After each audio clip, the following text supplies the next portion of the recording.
Russell viper কামড় দিলে দ্রুত তার সঙ্গে হাসপাতালে না নিলে রোগীর প্রাণনাশ হতে পারে বা হয়। আসসালামু আলাইকুম, সবাইকে একটি সতর্ক বার্তা দিচ্ছি। এখন বর্ষার সিজন, চারিদিকে পানি আর পানি, তাই বিষাক্ত সাপ, পোকামাকড় এগুলো কিন্তু শুকনা জায়গায় আশ্রয় নেওয়ার জন্য আসবে।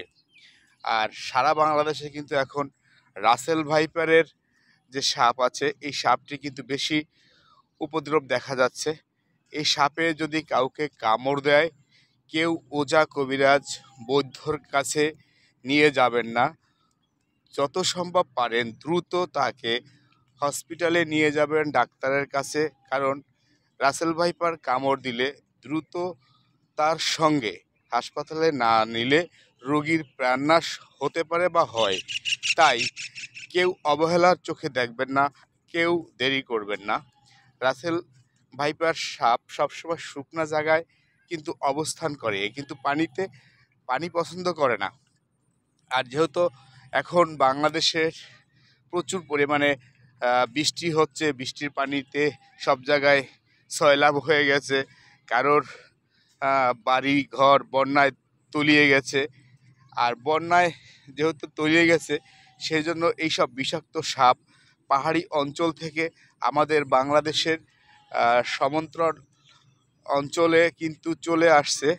তাই সব গার্জিয়ান, সচেতন মানুষকে আমি বলবো, আপনারা সবাই সচেতন হন। এই বিষাক্ত রাসেল ভাইপারের হাত থেকে নিজে বাঁচুন, অপরকে বাঁচান। আমাদের বাংলাদেশে গ্রাম অঞ্চলে বা শহর অঞ্চলে অনেক মানুষেরই ভিতরে কিন্তু মত পার্থক্য আছে। যে অনেকেই বলে সাপে কাটলে ওঝা কবিরাজ বৈদ্যর কাছে নিয়ে যায়। ভাই, আমি একজন পল্লী চিকিৎসক, আমি অনেক এই ধরনের রুগী দেখেছি। তাই আপনাদের বলবো, আপনারা এই ওঝা কবিরাজ বৈদ্য এদের কাছে নিয়ে যাবেন না। কারণ এরকম অনেক রুগী আমি দেখেছি যারা ওঝা কবিরাজ বৈদ্যের কাছে নিয়ে গেছে, কিন্তু কাজ হয় নাই। পরবর্তীতে তারা মনে করছে যে হ্যাঁ, ডাক্তারের কাছে নিয়ে যাই, আবার আমাদেরকে ডেকে নিয়ে গেছে। আমরা বলছি যে চিকিৎসার এক পর্যায়ে প্রাথমিক ট্রিটমেন্ট করলে অনেক সময় বোঝা যায় যে রুগী বেঁচে আছে কিনা বা মরে গেছে কিনা। তো অনেক সময় দেখি যখন আমরা নারী হাতে বিট পাই না, তারপর পিপি মেশিন দিয়ে যখন চেক করা হয়, হার্টবিট যখন স্টেথোস্কোপ দিয়ে চেক করা হয়, তখন দেখি যে হার্টের স্পন্দন নাই। তখন আমরা বলি যে রুগী মারা গেছে। বা অনেক সময় আমরা হসপিটালে পাঠিয়ে দিই, পাঠিয়ে দিলে পরে ডাক্তার, কর্তব্যরত ডাক্তার মৃত ঘোষণা করে। তাই বলবো, কেউ অবহেলা করবেন না।